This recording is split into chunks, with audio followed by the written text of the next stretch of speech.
welcome to my curious way. Ketemu lagi sama saya Kuraiwi dalam jurnal Kuraiwi.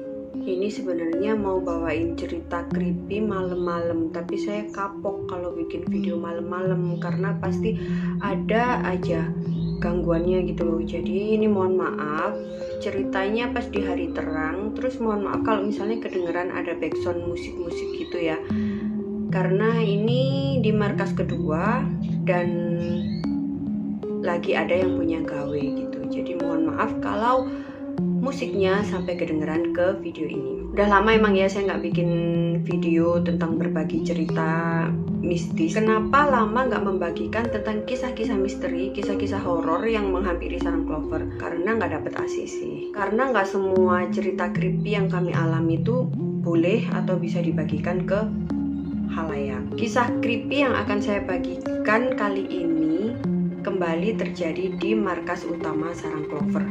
Tepatnya pada tanggal 19 Maret 2022. Ceritanya hari itu saya kembali harus jadi satpam, harus tinggal di markas buat jagain markas karena penghuni yang lain ada keperluan atau ada acara di luar. Nah biasanya itu kan kalau saya harus nyatpam gitu banyak yang nemenin ya. Biasanya ada 3-5 orang gitu yang nemenin di markas. Walau pernah sendirian juga sih. Tapi kemarin tuh cuman ada saya sama Rara. Jadi berdua aja gitu di markas. Sebenarnya saya udah ngabarin sih ke penghuni yang lain kalau tanggal 19 kalau misal ada yang luang bolehlah nginep di markas buat jaga markas sama-sama karena saya cuman sendirian, saya bilang gitu. Tapi entah kenapa yang dateng, yang tinggal cuman Rara. Jadi ya udahlah saya mikirnya kan nggak apa-apa berdua. Toh mungkin nanti sekitar lewat tengah malam udah pada dateng gitu kan karena perjalanannya tuh cuman sehari. Tapi emang memakan waktu yang lumayan panjang gitu. Jadi perkiraan sekitar jam 1, jam 2 itu mungkin udah pada datang ke markas gitu kan. Akhirnya ya udah nggak apa-apa saya berdua aja sama Rara di markas. Emang pas sorenya tuh kayak nggak ada sesuatu yang aneh gitu. Semuanya berjalan biasa-biasa aja, santai-santai aja, lempeng-lempeng aja. Terus pas udah hampir jam 9 saya nanya sama Rara, kamu mau tidur sendirian apa tidur sama Oma? Saya bilang gitu. Kata Rara nggak apa-apa deh tidur terpisah aja, Oma tidur di kamar Oma, aku bisa tidur di kamar sini sendirian gitu kan Rara. Tapi tolong ya lampunya jangan dimatiin, Rara bilang gitu. Terus pintu kamar Oma jangan ditutup. Nah itu yang saya agak gimana, soalnya biasanya saya kan kebiasaan kalau tidur lampu harus dimatiin, terus kamar harus ditutup gitu kan. Karena kalau saya lebih baik berada di dalam kamar saya tertutup sendirian gitu daripada kamarnya harus dibuka terus kelihatan ruang tengah. Itu kayak lebih ngeri gitu loh walaupun lampunya dinyalain. Tapi karena Rara nggak mau tidur bareng, terus saya juga agak susah kalau tidur berdua gitu ya. Jadi ya udah kita tidur di kamar terpisah, lampu tengah dinyalain dan pintu tetap dibuka. Lampu tengah sama lampu belakang, lampu yang berada di kamar belakang tuh dinyalain karena biar kita kalau mau pipis ke kamar mandinya biar enak gitu loh, nggak gelap-gelapan. Karena itu malam minggu ya, kondisi di luar markas itu kan ada IGD juga, itu tuh rame sampai malam gitu. Jadi kita tuh kayak kita berdua di markas tapi kayak nggak sendirian gitu loh, karena di luar rame banget, banyak orang-orang yang mungkin orang-orang yang jaga di IGD nih begadang gitu ya. Jadi begadang di luar, jadi suaranya tuh mereka ngobrol, mereka bercanda tuh kedengeran sampai markas. Jadi saya tuh kayak nggak ada, kayak rasa takut tuh nggak ada, udah damang-damang aja gitu walaupun cuma berdua. Nah menjelang tengah malam sekitar pukul 11 lebih gitu ya, setengah 12 tuh perasaan mulai nggak enak gitu loh. Kayak kita tuh kayak mulai nggak tenang gitu di markas. Terus tiba-tiba lewat tengah malam ada bunyi kayak, kalau saya nangkepnya tuh kayak bunyi cicak kalau lagi ketok-ketok di lemari. Kan ada tuh kadang cicak yang gede tuh kayak kalau pas dia makan atau ngapain di lemari itu kan bikin bunyi tek tek tek tek tek tek kayak gitu kan. Itu Rara juga dengar. Kebetulan kita sama-sama belum tidur ya. Rara belum tidur, saya sendiri belum tidur karena ngerjain kerjaan. Dan nggak bisa tidur juga karena takutnya nanti kalau pas tidur orang-orang datang kita diketok nggak denger gitu. Jadi terjaga sampai tengah malam itu. Nah tiba-tiba pas lewat tengah malam kedengeran itu bunyi kayak tek-tek-tek gitu. Terus Rara, kan kita kamarnya sebenarnya deketan, cuman kalau biasanya kalau udah lagi tiduran rebahan gitu kan, kalau mager kita WA-an. Rara bilang, bunyi apa itu mah? Cicak kali, saya bilang gitu. Terus karena bunyi lagi, saya kan kayak apa ya, namanya cuman berdua di rumah terus denger bunyi-bunyian gitu kan annoying banget gitu kan, merasa keganggu. Akhirnya saya keluar, saya nyari barang yang bisa buat nimpuk itu cicak. Takutnya kan nanti tokek gitu ya, tekek.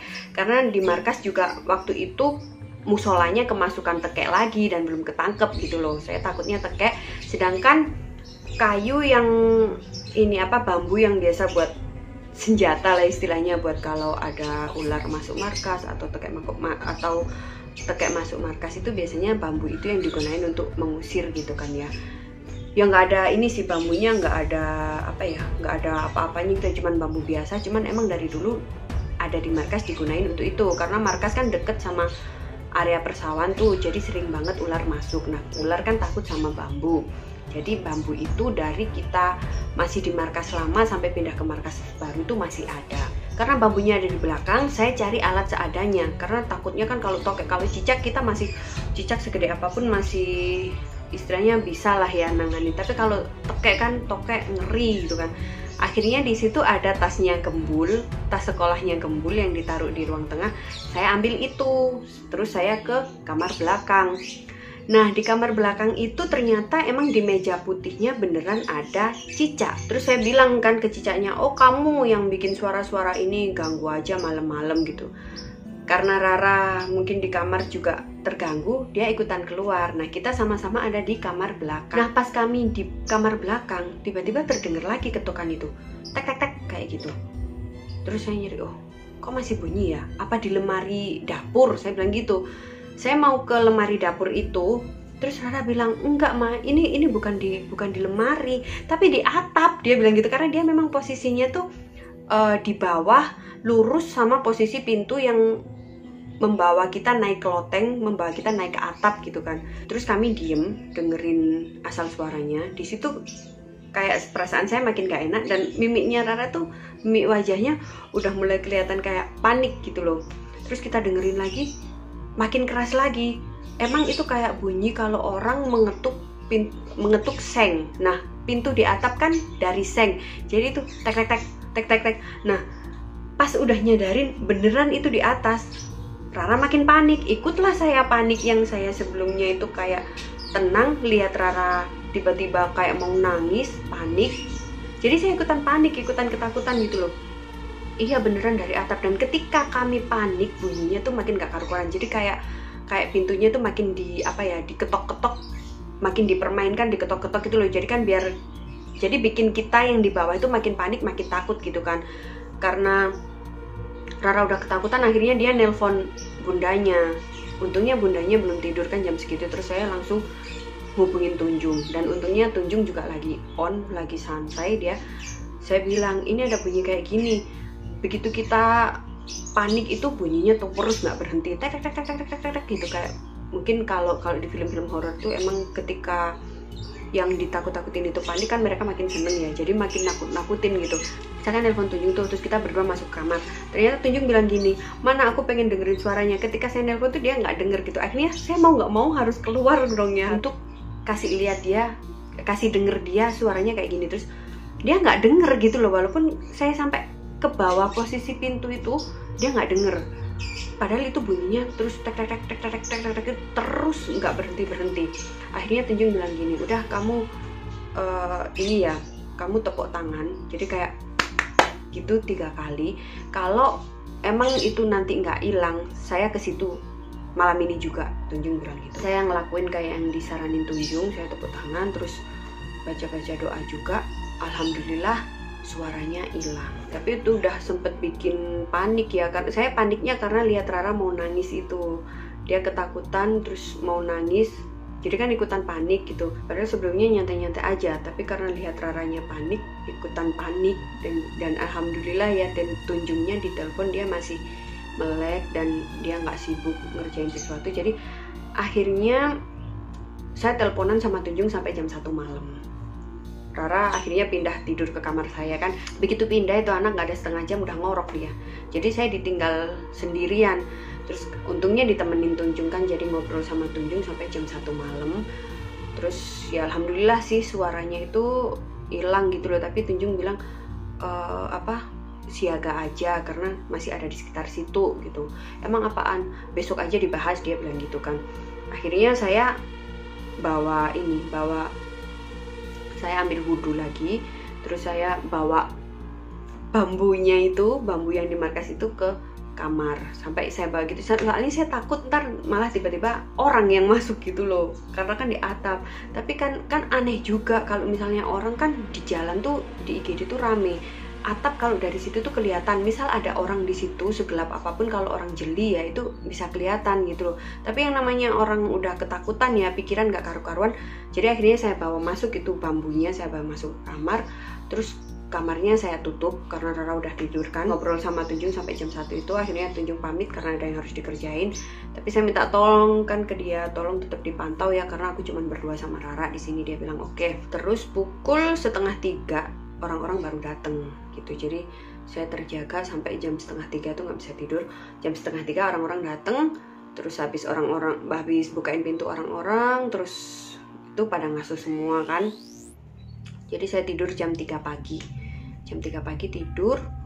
Terus hari Minggunya, itu kan hari Sabtu ya, tanggal 19 Maret tuh hari Sabtu. Hari Minggunya nggak bisa ketemu Tunjung. Baru hari Seninnya bisa ketemu sama Tunjung di kerjaan kan, dia nyamperin di kerjaan. Nah itu saya nanya-nanya, apa sih yang hari Sabtu ngerjain kami di markas utama itu. Kata Tunjung tuh dia tuh makhluknya kayak apa ya, kayak tuyul, maksudnya pendek gitu. Dia kasih gambarannya sih, cuman karena saya takut kena hak cipta ya, karena itu gambarnya dia itu salah satu tokoh di Star Wars kalau nggak salah. Nanti kan ini ada cerita tertulisnya juga. Nanti link cerita tertulisnya saya taruh di kolom deskripsi. Si Gui bisa klik situ untuk lihat visualisasi makhluknya tuh kira-kira seperti itu, mirip salah satu karakter di Star Wars itu. Jadi ya gundul, terus pendek gitu, jari-jarinya ini panjang tapi runcing-runcing, terus ada tanduknya, terus giginya runcing-runcing juga kayak gitu. Jadi kata Tunjung tuh sejak sore itu dia udah kayak apa ya, kayak udah berkeliling di situ, tapi mau masuk tuh nggak bisa gitu loh. Nah kebetulan pas lewat tengah malam, mungkin pas kaminya lagi lengah juga ya, dia tuh punya kesempatan untuk gangguin itu. Nah waktu denger kami ketakutan, dia emang seneng, makanya kenapa bunyinya makin trok itu makin terus berbunyi itu, karena dia tahu kita yang di bawah ketakutan, jadi dia makin seneng. Dan bertepuk tangan itu adalah salah satu cara untuk mengusir makhluk gituan. Pernah juga sih dulu ada temen SMA cerita pas ya rumahnya kena teror gitu, katanya juga ibunya langsung tepuk-tepuk tangan gitu tengah malam. Ternyata katanya itu emang salah satu cara untuk mengusir makhluk halus ketika datang untuk mengganggu kita. Jadi itu pengalaman apa ya, kan kayak selama ini tuh paling cuman denger suara, terus kayak horornya tuh dapet banget. Mungkin karena apa ya, ikut ngerasain paniknya Rara. Biasanya kan kalau cuman denger suara sendirian gitu, oh iya ini suara gak beres, tapi kan kita di kamar sendirian kayak tetap stay safe gitu kan. Tapi itu karena berdua dan istilahnya kan saya nggak bisa ngelindungin Rara gimana gitu loh, jadi ikutan panik.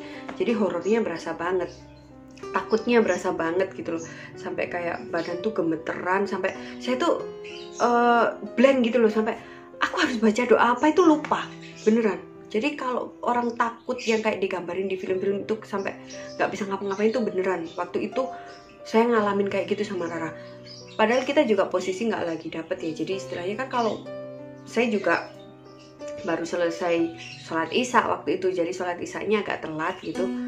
Tapi bisa kayak lupa semua gitu loh, harus baca doa apa, harus ngapain tuh kayak udah blank. Karena saya lihat Rara ketakutan, mau nangis, ikutan panik gitu. Jadi mana yang di atas, dia itu ngetok-ngetoknya makin brutal gitu kan, jadi udah numpuk-numpuk jadi satu. Saya kan nanya sama Tunjung, ya dia emang ngapain kok nyamperin ke markas gitu, katanya ya emang ya tahu kalau di markas lu nya lagi sendirian gitu, kata Tunjung. Terus kan ya karena makhluk-makhluk itu kan kadang, karena saya yang pernah cerita Teracaknya Adem itu, jadi kayak ya gitu deh, beberapa kasus tuh emang kayak mereka tuh sekedar lewat gitu ya, terus tahu di markas tuh ada yang kayak menarik perhatian mereka, jadi mereka tuh mampir gitu loh. Jadi bukan yang kadang kan kalau ya masalah mistis itu kan kadang ada yang kayak kiriman kayak gitu atau apa gitu kan, gangguan-gangguan itu enggak, kadang jadi mereka cuman sekedar lewat terus tahu ada yang menarik mampir deh, jadi kayak gitu. Itu juga seperti itu. Dan alhamdulillah makhluknya pas kita habis tepuk-tepuk tuh dia pergi ya, padahal Tunjung udah siap-siap kalau habis tepuk-tepuk dia nggak hilang beneran. Malam itu tengah malam dia nggak peduli mau ke markas dia.